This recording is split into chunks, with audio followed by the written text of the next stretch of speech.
Bonjour et bienvenue dans le monde de la communication animale ou de la télépathie animale. Aujourd'hui, on va voir quels sont les messages transmis par les animaux lors d'une communication animale. Mais avant tout, vous le savez, n'hésitez pas à cliquer sur le lien en description de la vidéo pour avoir un bonus, de cliquer sur le pouce et de vous abonner si vous avez envie d'être tenu au courant de la sortie des prochaines vidéos. Alors, voyons de quoi parle l'animal lorsqu'on fait une communication animale.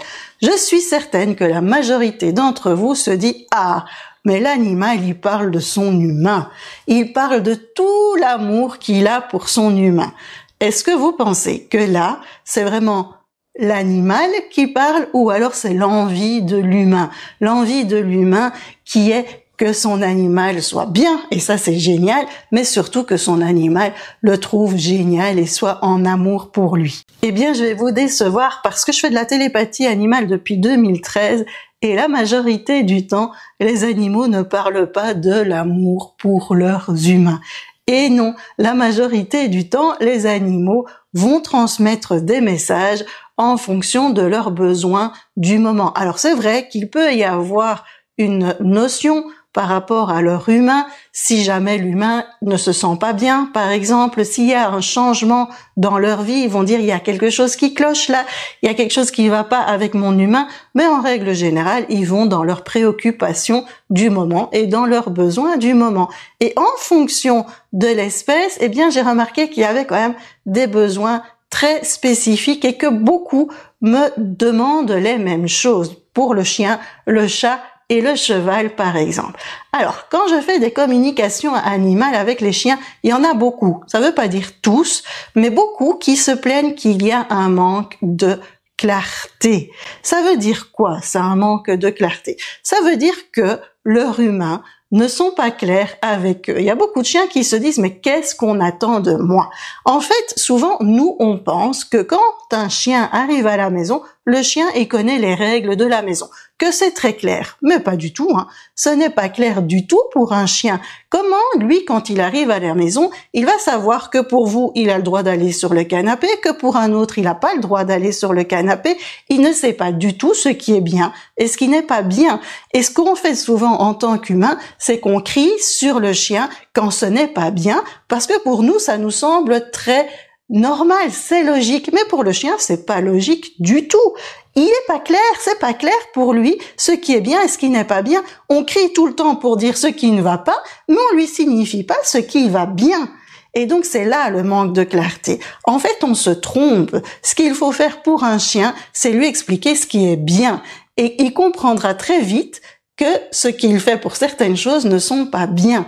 Je ne sais pas si vous me suivez. Donc, si votre chien est assis quand vous lui demandez et que vous lui dites « Médor, assis » et qu'il le fait et que vous lui dites « Oui, mais ça c'est super bon chien », eh bien là, il va vite comprendre. Si maintenant votre chien veut aller sur le canapé et que vous ne voulez pas, il va mettre par exemple une patte sur le canapé. Là, vous allez dire « Médor, non ». Et dès qu'il enlève sa patte du canapé, vous allez dire « Oui, mais ça c'est bien, Médor ». Et là, c'est clair. Je ne veux pas que tu mettes ta patte sur le canapé et quand tu l'enlèves, je trouve ça génial, je te récompense. Et la meilleure récompense pour un chien, c'est la voix, c'est de l'attention. Plus vous allez faire ça, plus ça va être clair pour le chien. Et pour le chat, qu'est-ce que le chat demande? Eh bien, la majorité des chats demandent du respect. Vous allez me dire, bah oui, Chantal, nous on aime nos animaux, on les respecte. Oui, mais le respect des chats, c'est tout autre chose.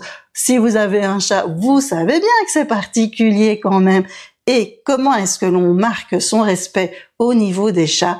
C'est en le laissant tranquille, en ne l'obligeant pas à faire des choses qu'il n'a pas envie, en ne l'obligeant pas à faire un câlin quand moi j'ai envie d'un câlin.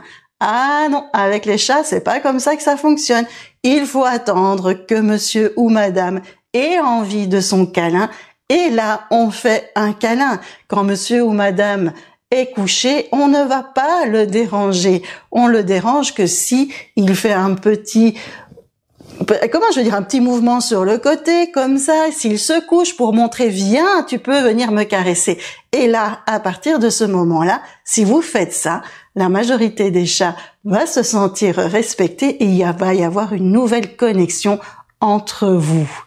Et pour le cheval, eh bien le cheval, lui, il demande quelque chose de particulier. Il y a beaucoup de chevaux qui se plaignent, j'ai pas dit que c'était ce que vous faisiez, attention, mais il y a beaucoup de chevaux qui se plaignent que les personnes viennent les voir, on les brosse, on met la selle et hop, on va travailler. Mais les chevaux, là maintenant, ils ont vraiment envie d'une relation avec leur référent. Ils ont envie d'une relation avec l'humain qui s'occupe d'eux.